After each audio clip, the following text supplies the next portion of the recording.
A data analyst costs over $100,000 a year, a senior one around $200,000. Add a BI engineer, a financial planner, and a supply chain specialist, and you are north of $500,000 in payroll for one chain of stores. And most of that team spends its time building dashboards that 3 people glance at in a Monday meeting. I built a system that replaces all of it. 8 specialized AI agents, 13 skills, 19 executable workflows connected to a real database with over 100 tables, and it does not show you what happened. It tells you what to do about it. Today I'm going to show you exactly how to build one for your business, any database. Let's build it. Here's the pattern. You run a chain of retail stores, or supermarket, or restaurants, or an e-commerce operation. Does not matter. The pattern is identical. You have data, lots of it. Transactions, receipts, inventory, suppliers, pricing. It's all sitting in a database somewhere, and you are doing almost nothing useful with it. Maybe you bought a BI tool, Tableau, Power BI, Looker, something custom. Someone on your team spends 3 months building dashboards. They look beautiful. Traffic lights, trend lines, year-over-year comparisons. And then what? Someone opens the dashboard in a Monday meeting, stares at it for 30 seconds, says, revenue is down 3%. Everyone nods. Nobody asks why. Nobody proposes a fix. The meeting moves on. Nothing changes. That is not analytics. That is a screensaver with charts. A dashboard tells you revenue dropped. An actual analytics team tells you revenue dropped because store number 7 ran a promotion on category X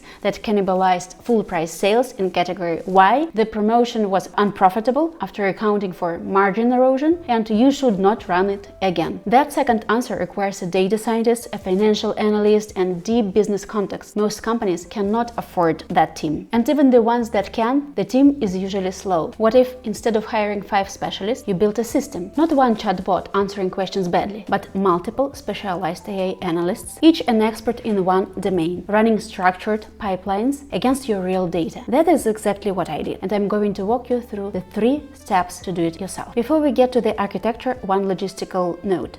People ask me what tool I use. The answer is short. Any modern AI coding assistant will run this system. I usually use Claude Code, which is Anthropic's command line tool for Claude. I run it inside Cursor's terminal pane, so I get the file tree on the left, the editor in the middle, and Claude Code at the bottom. Everything visible at once. Cursor is the editor, Claude Code is the AI. The combination is the workflow I prefer, but Claude Code also runs in any plain terminal, in VS Code or in JetBrains. Windsurf works, anti-gravity works, Cursor's own built-in AI works too. What you are about to see is not code, it is plain text in a folder. The AI assistant is the engine, you are the architect. Step 1, and this is where most people skip, is architecture. Do not open an AI tool yet. Think first. You need to answer 3 questions. What analytical functions does your business actually need? Which of those are repetitive and can follow a structured methodology? And what database are those answers hiding in? When I mapped this out for a supermarket chain, I got 5 groups. Financial intelligence, margin analysis, P&L by store and category and SKU variance analysis. The people who tell you where the money is going. Inventory and supply chain, stock classification, demand forecasting, supply performance scoring. The people who tell you what to order, when and from whom. Pricing and promotions, price elasticity, promotional ROI, campaign planning. The people who tell you whether that discount actually made money or just moved revenue forward. Customer intelligence, segmentation, lifetime value, churn prediction. The people who tell you who your best customers are and who you are about to lose. Data quality, validation, anomaly detection, integrity checks. The people who make sure the data is clean before anyone touches it. This one is non-negotiable. That gave me 13 specialized skills, 8 specialist sub-agents, and 19 workflows. You don't have to start with 13 skills. The 2 foundational ones, database querying and data quality assurance, are non-negotiable. You need them regardless of business. After those, pick 3 domain skills that solve your biggest blind spot. For most retail operators, that is financial reporting, inventory management, and pricing. The sub-agents follow the same logic. A lead strategist and a data quality analyst are foundational. The domain specialists you add as you need them. Add the rest as the business asks questions the system cannot answer yet. Step 2. Every AI analytics system needs 4 layers to actually work. I call them contexts, skills, agents, and workflows. Let me show you how to build each one. Layer 1, context. This is the constitution. Before you do anything, write one document that tells the AI what business is this, what database is it connected to, what are the rules, what does the output need to look like. Here is a real example. The global context for this retail system says you are a team of retail analysts. You are connected to a Firebird SQL database with 107 tables covering transactions, receipts, products, stores, inventory, suppliers, and pricing. You have 5 non-negotiable rules: data quality first, holistic perspective, actionable outputs, surfacing unknown unknowns, and proactive data requests. That last one is important. If the analysis requires data that does not exist in the database, whether competitor pricing, foot traffic, the AI explicitly says so instead of guessing. No hallucinations. This all is not optional. Without a clear context document, your AI is just a chatbot with database access. The context is what makes it a specialist. Your AI coding assistant can generate the first draft of this document,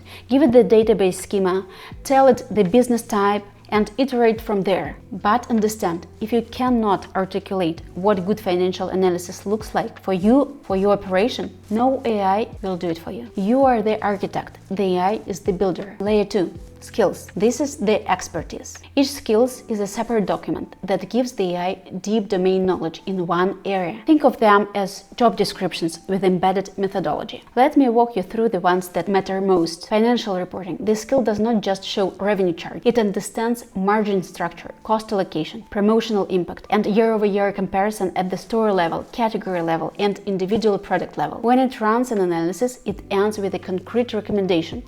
Category X margin dropped 4 points because of this promotion. The promotion generated incremental volume, but net margin was negative. Recommendation: discontinue or restructure the offer. Inventory management. This one is critical.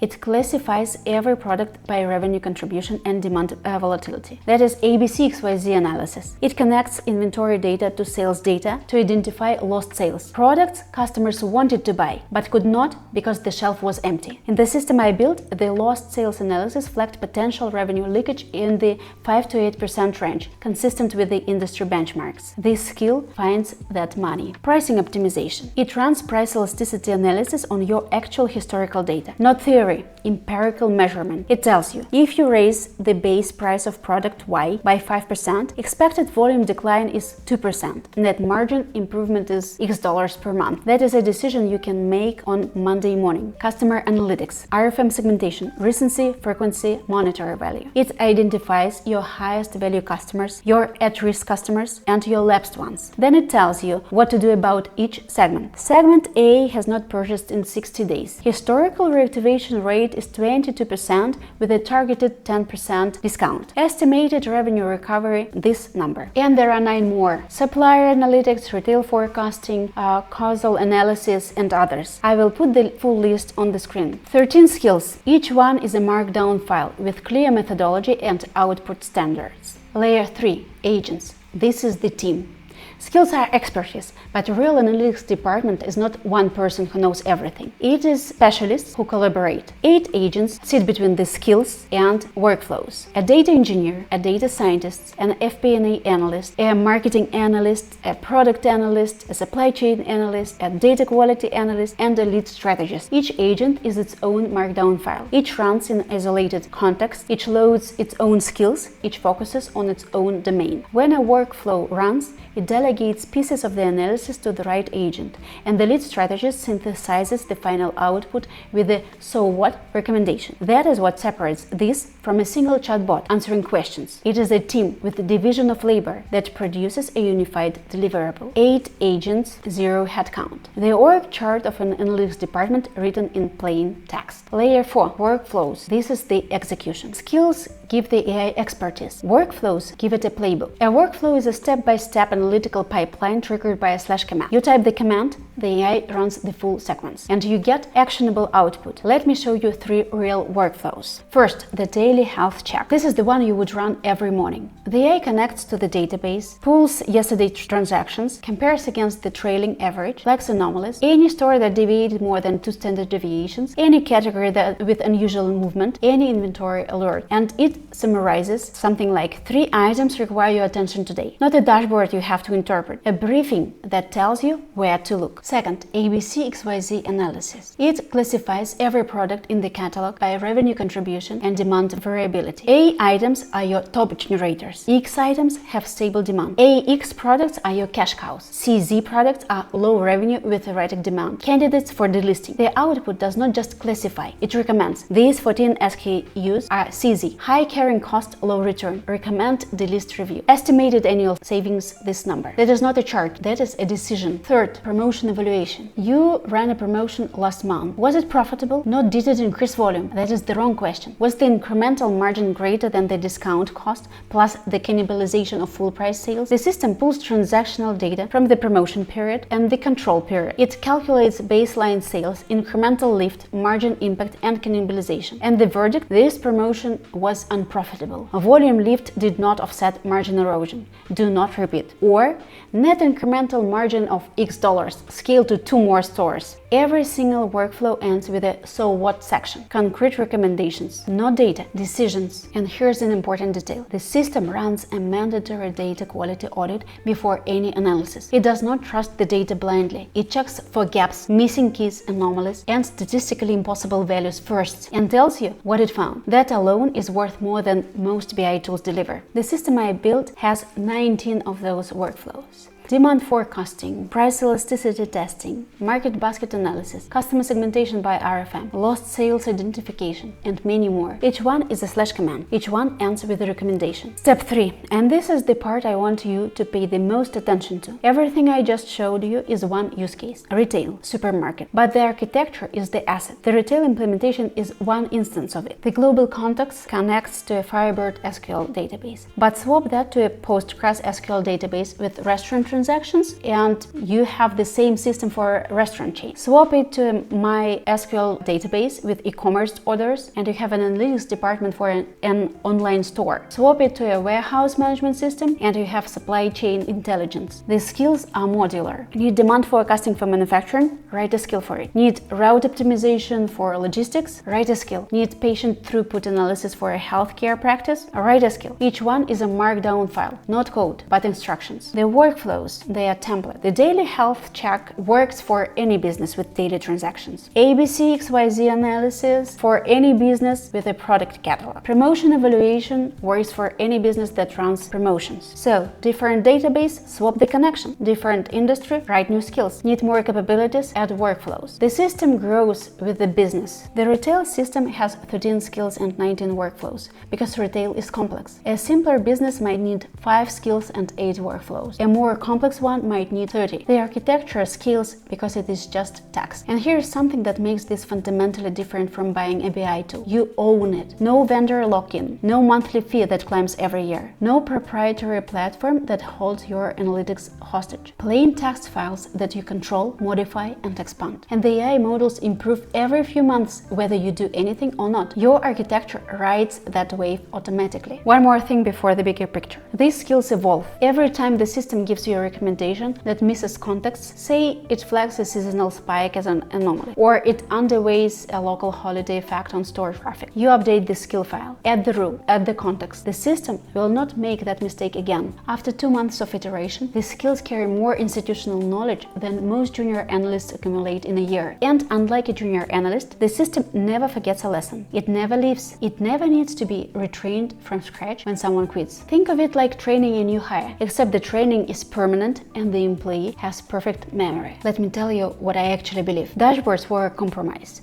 They were the best we could do when the only way to make data useful was to visualize it and put a human in the loop to interpret it. That human looks at a chart, forms a hypothesis, asks for another chart, forms another hypothesis, and eventually, maybe, makes a decision. That loop takes days, sometimes weeks. AI breaks that loop. When you give an AI system direct access to the database, domain expertise through skills, and structured execution through workflows, the loop collapses. The AI reads the data, interprets it, connects it to business context, and outputs a recommendation. Not a chart, a recommendation in minutes. Most companies are using AI wrong. They are bolting it onto existing processes. Summarize this report. Make this chart prettier. That is using a jet engine to power a bicycle. AI is not a productivity tool. It is infrastructure. The spreadsheet did not make ledger books faster. It made ledger books extinct. The same thing happens to dashboards. They just don't know it yet. The era of staring at charts and hoping someone in the room has an insight, that era is ending. What replaces it? Systems that connect directly to your data, carry deep domain expertise, and output decisions. Here is your step-by-step roadmap to get started this week. Day 1. Map your business. List every analytical question you wish you had answers to. Group them into domains: financial, inventory, pricing, customers, operations. Pick the top 3. Day 2 to 3. Set up your AI coding assistant with access to your database. Write the global context document. What business, what database, what rules. Write SQL files for your top 3 domains. Day 4 to 5.